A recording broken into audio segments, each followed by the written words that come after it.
Guys, Bharat के dedicated freight corridor को भारतीय रेलवे की एक महान छलांग मानी जाती है। सर्वोत्तम इरादों और योजना के बावजूद अभी के एकदम लेटेस्ट रिपोर्ट के अकॉर्डिंग इस वर्ष के अंत तक अंतिम 104 किलोमीटर के खंड के पूरा होने के साथ ही भारतीय रेलवे की महत्वाकांक्षी डेडिकेटेड फ्रेट कॉरिडोर परियोजना पूरी हो जाएगी। जी हाँ गाइस, पूरी तरह से भारत की डेडिकेटेड फ्रेट कॉरिडोर ऑपरेशनल हो जाएगी, चाहे वो पूर्वी हो या फिर पश्चिमी, दोनों ओपन हो जाएगा। इसके ओपन होने के बाद भारत की कनेक्टिविटी आधारित वृद्धि में एक महत्वपूर्ण मील का पत्थर साबित होगा। दिल्ली के पास दादरी आईसीडी से डबल स्टेक में कंटेनर से भरी एक ट्रेन WDFC पर चलेगी और जवाहरलाल नेहरू पोर्ट मुंबई पर अपना माल 50 घंटे से भी कम समय में उतारेगी, जबकि भारतीय रेलवे के मौजूदा मार्ग पर 75 घंटे से अधिक समय लगता है। इसी तरह पूर्वी कोयला क्षेत्रों से EDFC पर कोयला ले जाने वाली 1.5 किलोमीटर लंबी रेलगाड़ियां पहले से ही आधे समय में हजारों किलोमीटर की दूरी तय करके गंतव्य तक पहुंच रही है, जिससे उत्तर और पश्चिमी भारत के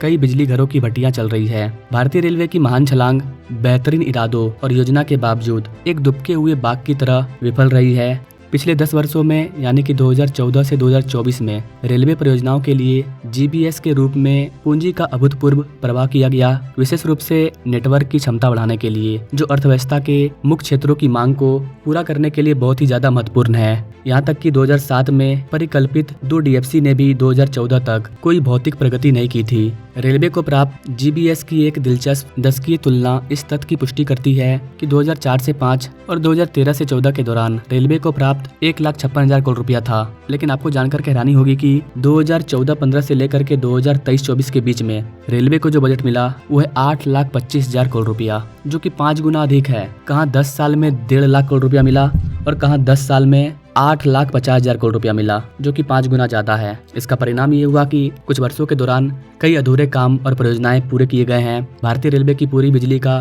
करीब 100% इलेक्ट्रिफिकेशन का काम पूरा हो चुका है। वित्तीय संसाधनों के अभाव में 2014 से पहले लटकी रही अधिकांश भारतीय रेलवे परियोजनाओं की तरह 2007 के आसपास परिकल्पित DFC, जिसका निर्माण कार्य 2015 में भी शुरू नहीं हो पाया था। इसका कल्पना किया गया था 2007 में। 2015 के बाद इसके लिए पैसे को जारी किया गया। उसके बाद इसका काम स्टार्ट हुआ। वर्ल्ड क्लास स्तर की तकनीकी मानकों के साथ 2 समर्पित माल गलियारों को चालू किया गया, जो कि वैश्विक स्तर पर सर्वोत्तम भारी और लंबी दूरी के गलियारे के बराबर है। अभी हाल ही में चालू किए गए पूर्वी DFC का अधिकांश भाग, जो कि 1192 किलोमीटर लंबा है, इसके लिए इसको वर्ल्ड बैंक के द्वारा वित्तीय पोषित किया गया था। MOR इक्विटी ने दीनदयाल उपाध्याय यानी कि सोननगर, जो कि 126 किलोमीटर का खंड है, इसको भी वित्तीय पोषित किया गया। EDFC को लुधियाना से सोननगर तक 2023 के अंत तक चालू कर दिया गया। वहीं दूसरी ओर पश्चिमी समर्पित माल ढुलाई गलियारा, इसका 102 किलोमीटर लंबा वैतरना से JNPT खंड को छोड़कर लगभग पूरा हो चुका है और दिसंबर 2025 तक ये भी पूरी तरह से ओपन हो जाएगा।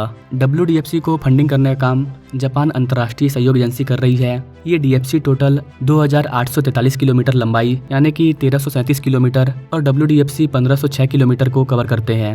ना ओवरऑल देखा जाए तो रेलवे ट्रैक को बिछाने का काम, रेलवे ट्रैक को चौगुनी करने का काम काफ़ी तेज गति से चल रहा है। ताकि इसको लेकर के कोई और बड़ी अपडेट आती है तो उस पर मैं अलग से अपडेटेड वीडियो ला दूंगा। तब तक के लिए जय हिंद।